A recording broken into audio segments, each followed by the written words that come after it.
picture of, oh, I wish I was taller, but that's a picture of a normal brain that's not meditating.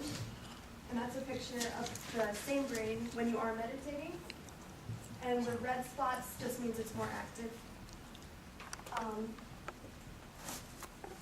Tom Hennigan said, brain scanners show that intense meditation alters our gray matter, strengthening regions that focus on the mind and foster compassion while calming those linked to fear and anger. That just means that your brain is more active and it strengthens focus and compassion, but lowers fear and anger. We all want to be less stressed, then meditation is a way to do that. And after experience and research, I'm here to inform you what meditating is, what it does, where meditating originally came from, and how to meditate.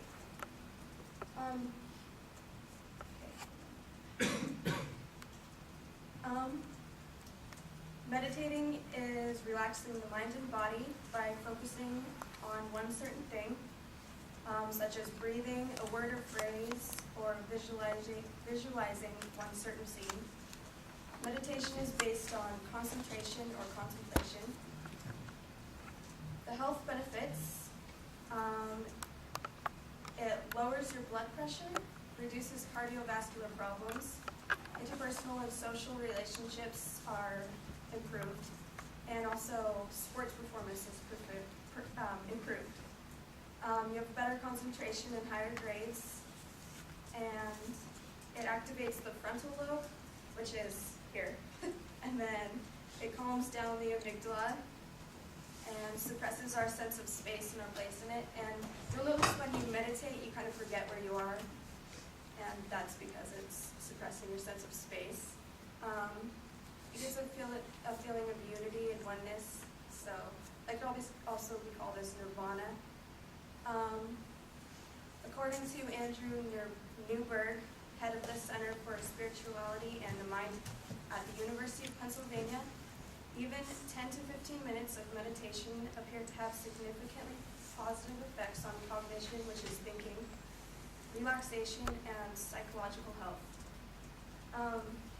Meditation actually came from primitive hunter-gatherer societies, and I don't think they really knew they were meditating because they were just staring at the fire, and they were just focusing on the fire, which was meditating.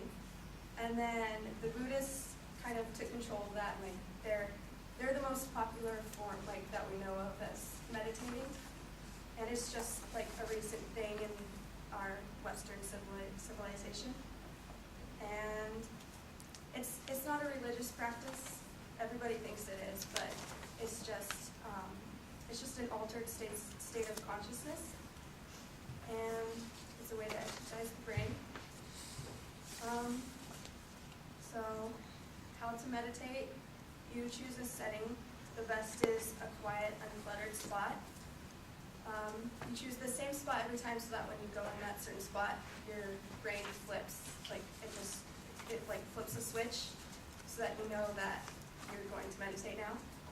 And you do it at the same time every day because of the same reason it flips on the switch for you in your brain. And you get rid of all distractions.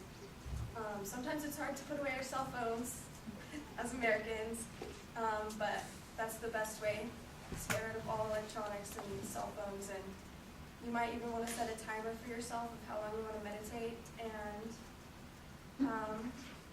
you sit comfortable in a comfortable position, or you can lay down. I prefer to lay down because my back tends to hurt. And you can close your eyes, or you can focus on something in the room. A way I was taught was thinking about your breathing coming in and out, and then, or you could think of a word, but you don't tell anybody the word because you don't want someone to attach meaning to your word.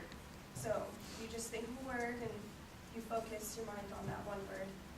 And then when your thoughts arise, then you need to direct them back to the word or whatever you were focusing on. Because as Americans, our minds are going and going because we're always taught to keep going and push forward and never stop. But we need to take time and we need to focus on one thing instead of a lot of things at one time. Another way is to be in the moment and have no worries, because the present, there's nothing actually wrong at this very moment that you're sitting down. The only problems come are in the past or the future, and that's what we worry about, and we don't need to worry about that. So just think about the present and be in the moment. And the last step is to practice, and the more you practice, the better you'll get. To summarize, I've told you what meditating is and what it does, where meditating came from and how to meditate, and I hope you have fun meditating.